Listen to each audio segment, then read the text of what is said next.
Marcus Garvey was born into the racial inequities of the colonial system of Jamaica.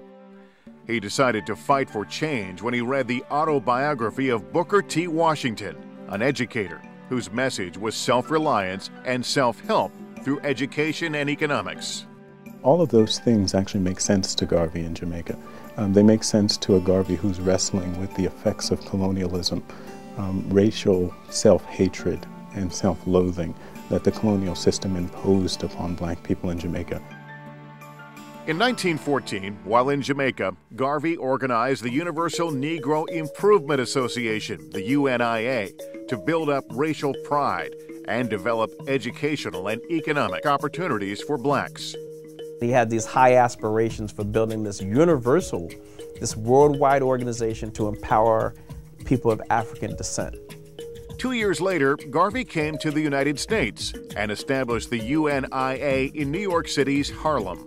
There were at least 700 chapters of the UNIA in the United States by 1921 through 1924. There were over 1,000 chapters of the UNIA throughout the world. Garvey was a master showman and a master organizer. Marcus Garvey was a Caribbean American who would come to reshape the meanings of African America. Garvey spoke boldly about self-respect and pride in African heritage, a message that appealed to many African Americans frustrated with the violence and disenfranchisement they faced in the United States. Marcus Garvey obviously has one of the largest mass movements in the 20th century. Definitely the largest of people of African descent. Garvey and his followers held demonstrations and parades in Harlem to encourage a sense of dignity and identity as a noble people.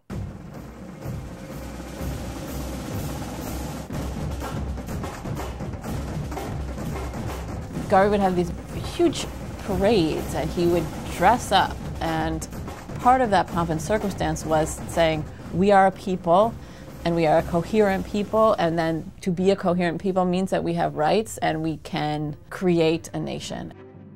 Shunning integration, Garvey preached a separate African community, complete with black businesses and institutions.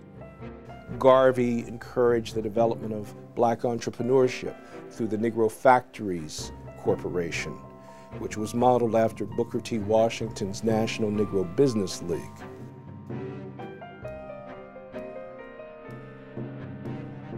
The UNIA saw the importance of economics and independent institutions as fundamental to freedom. Garvey was building a set of institutions that are about creating a kind of peoplehood and a nationhood here in the United States. Part of Garvey's plan was for some African Americans to return to Africa and create a nation there. It was known as the Back to Africa movement.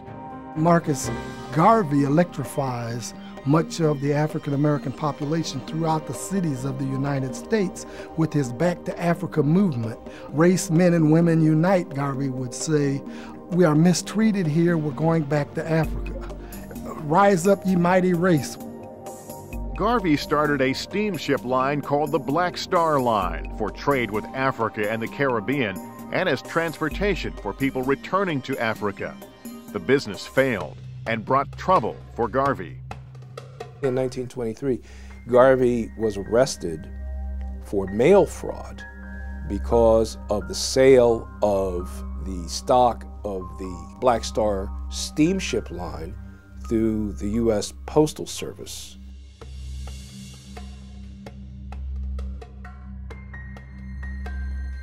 Garvey personally was not involved in any kind of corruption or theft, but unfortunately he was not a good judge of business character.